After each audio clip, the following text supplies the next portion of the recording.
Okay, so right now I'm going to talk a little bit about maybe a lot about the election or the upcoming election. And I don't know who's going to win, but I'm not going to tell you who I voted for either. But I do predict a Trump victory, and not because of the reasons you might think. I'm predicting a Trump victory based on the low morals and values of America. It has replaced the values of God for the values of its politicians and the party it supports. If the vast majority of Americans favor the values of the Lord, then I believe that America would select Kamala Harris. And so I want to read to you a scripture out of the book of Isaiah. And it pretty much explains, in my opinion, why we're at this point we're at today. Isaiah, the 5th chapter, verse 20. And it says, "Woe unto them that call evil good and good evil, that put darkness for light and light for darkness, that put bitter for sweet and sweet for bitter." So basically, the interpretation of that verse is this: that those who call evil good and good evil are blurring the lines between what's right and wrong, and finding excuses for these people's sins. And this is what has happened to America that has brought us to this point of the possibility of selecting a dictator, a sinful man, wicked in all his ways, according to the scriptures, okay? And that's basically where we're at. Back when I was able to vote, when I was old enough to vote, the behavior of politicians was nothing like it is today. And today, I'm not a Democrat, nor am I a Republican. I believe you have the right to vote for whomever you want, So if you like one's policies over the other, that's fine with me. But this goes out to Christians, okay? As Christians, or a person who is willing to follow the commandments of God, you should never turn a blind eye or a deaf ear towards someone's transgressions. And that is what evangelicals, pastors of the Republican Party has done with Donald Trump. They have given him a pass. And that's like saying, okay, we know he's an adulterer, all right, and we know he has shady business deals, and some may want to call him a racist. I'm not so sure about that. I'm not saying he hasn't said anything racist. He probably have, okay. But basically, they're giving this man's behavior a pass, okay. And basically, I believe, that God forbid them to do something like that.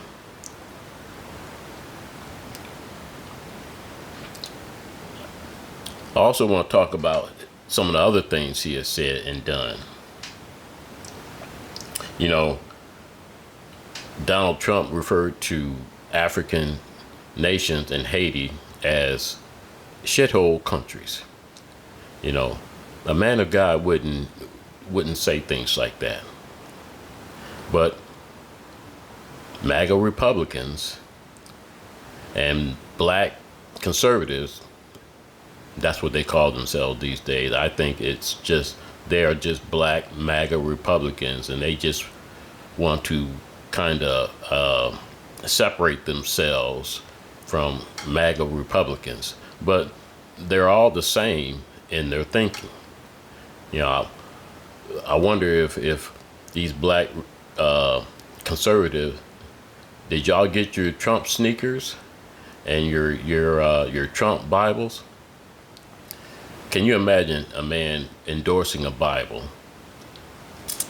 and then putting the very Constitution that he wants changed right beside the gospel? You know, to me, that is just you know, that's just pathetic. That's just appalling. Okay? The gospel isn't American. It's not Jewish. It's not Chinese. It's not Russian. It belongs to God. It is our guidance that hopefully, in doing so, one could get to heaven.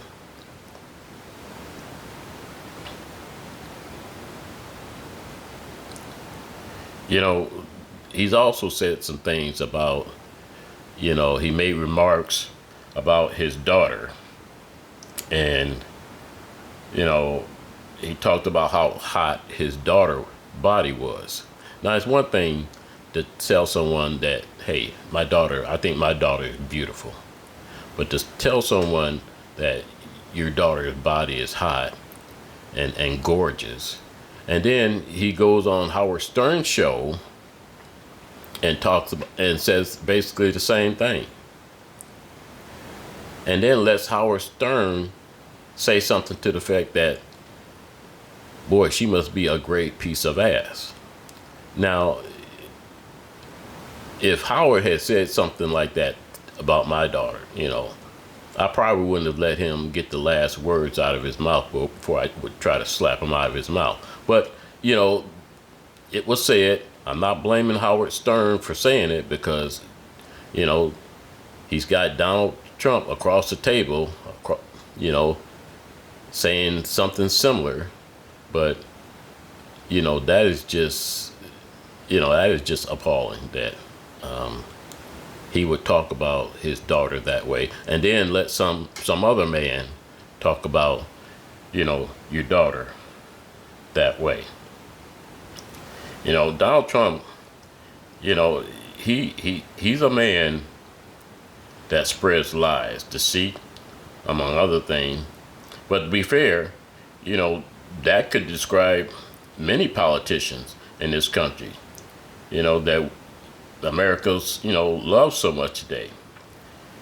You know, back when I was, you know, old enough, you know, to vote again, these type of behavior would be just, you know, unacceptable, you know. But today, you know, they're acceptable and you know, they're tolerable behavior amongst Christians and evangelicals today and pastors across the nation, in both the Republican and Democratic parties. But yet they point the finger at each other, in my opinion. They both do as much wickedness as the other.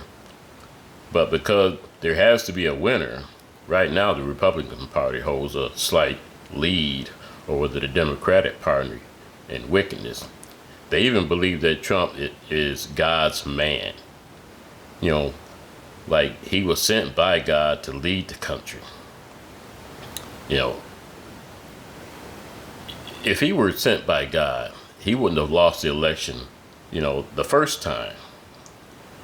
But in this country, because of our morals, or our low morals and values, are so low that Republicans find it necessary for their main candidate to be a dictator, a man, you know, that believes leaders of other countries or the officers of his own country, you know, our own national security. You know, he would believe Putin and the leader of North Korea, you know, over, you know, people in his own country. He praises people like Hitler and Putin. He praises them because of the loyalty that their generals, that their military has for them. And Donald Trump wants the same kind of loyalty from our generals and our military. He doesn't want the military to be loyal to the Constitution. He wants our military to be loyal to him, such as the generals in the military of North Korea, Russia, and the military and generals of Adolf Hitler. That's what he wants. And some other things I want to talk about is that, you know, the Republican parties say they are the party of family values, but the leader of their party, Donald Trump, you know, this man has cheated on all three of his wives, and even paid off a hooker to try to keep her quiet. And so, you know, your leading man does things like this, that is definitely not a man of God. And if these are, you know, the Republican Party's good values, well, I guess that says a lot about the values of the Republican Party. And so, you know, we've become a country that makes excuses for our politicians, you know, and their bad behavior. So when they break the law, you know, and basically just run afoul of the law, we make excuses for them, for their ungodly behavior. And even when you use scriptures to describe their sins, you know, Republicans just kind of like, they just shake it off, you know, or they'll say, well, you know, this politician of the Democrats or another party, you know, well, they did it, you know. Well, God's not going to judge them for something you do, and he's not going to judge you for something someone else has done. Everyone is going to be judged according to what we've done in this life. So you can't point the finger at someone else and say, well, they did it. You know, you're going to be end up being lost, just as lost as they are.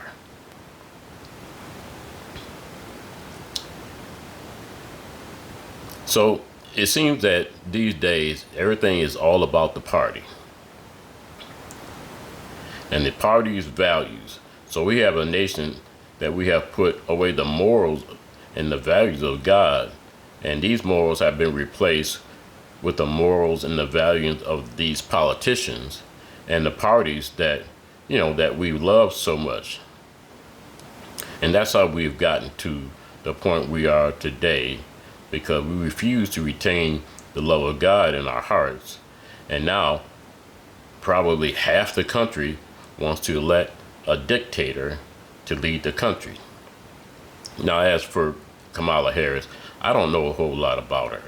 I'm sure, you know, the opposition can find some dirt on her or make up some dirt, you know, if there's not much dirt to find on her. But if I had to judge them by their character, I most certainly would have to pick Kamala Harris over Donald Trump, because I know what the Bible teaches about the wealthy and the rich. And I know that it teaches about a rich man who looks to God for guidance, who follows God's commandments. And I know what it teaches about the rich and the wealthy who do not look for God's guidance and do not follow his commandments. These are those that are like Donald Trump, who choose not the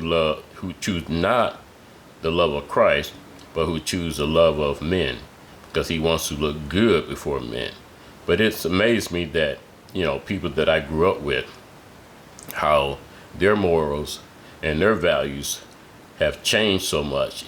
You know, and I'm talking about friends of mine and very intelligent people, but it seems they have aligned their morals and their values to the morals and the values of the world, which in turn has aligned it with the politicians and the party or parties that, they support so much. And like I said, and sadly, these are pastors, and evangelicals and people, that you go to church with every day. That could be your mothers, fathers, sisters, brothers, relatives, and your friends. It used to be that, people would choose their religion because of it was the religion that you followed, because it was the religion of your parents, or or your relatives. But today, people choose their religion based on their political views, and they also choose where they want to worship. In other words, they choose a congregation that aligns itself with their political views.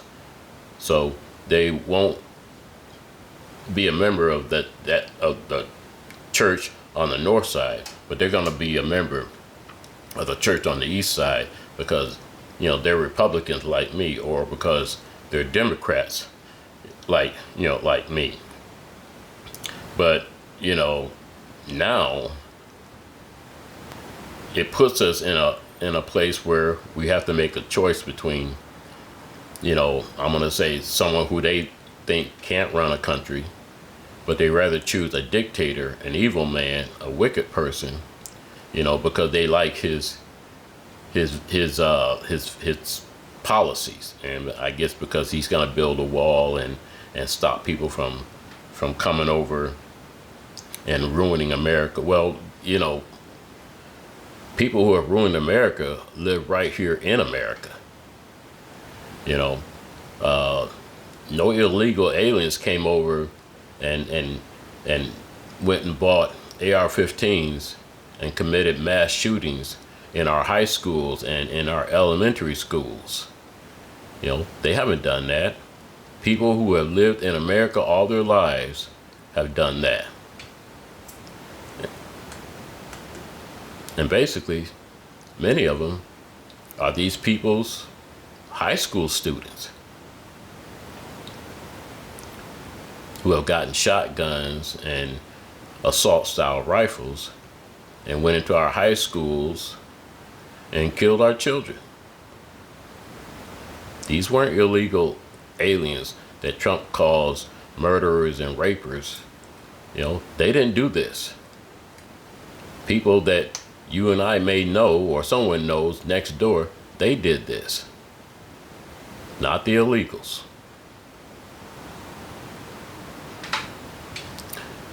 So that's all for right now. And whoever we select, well, I can only wait and see what they might do, because I didn't know very much about Kamala. I didn't know very much about Trump. But since the country selected him as president, I was like, well, let's just see what he does. But nothing could have prepared me for what he did in January 6th. And a friend of mine, who I was telling about it, of course he knows all about it, he didn't believe that Trump told those people in a speech that if they didn't go downtown and fight like hell, that they wouldn't have a country. And that's exactly what those people did. And he doesn't believe Trump said that, but we all know that's what he said, and we all seen what happened. And besides all that, Trump called that day a day of love. Yes, he did. He called it a day of love. It wasn't a day of love for that police officer that was killed. It wasn't a day of love for that woman who broke into the Capitol and she was killed. Because I believe that woman would still be alive today if she chose not to go in there and follow the crowd and do what they did. But Trump and many other Republicans They glorified that day. I don't. And I think any Christian or any person who is doing the will of God, that's not a day that they glorify. Not at all.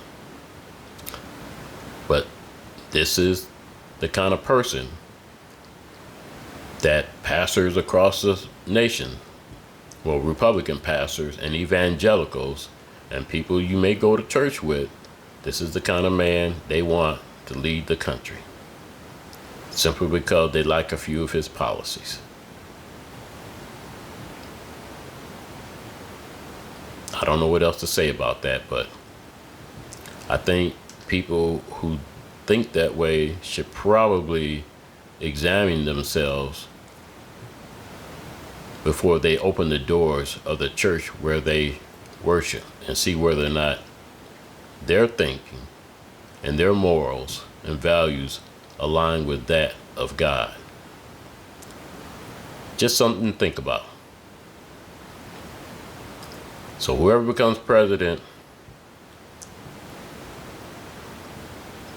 I hope they go with God.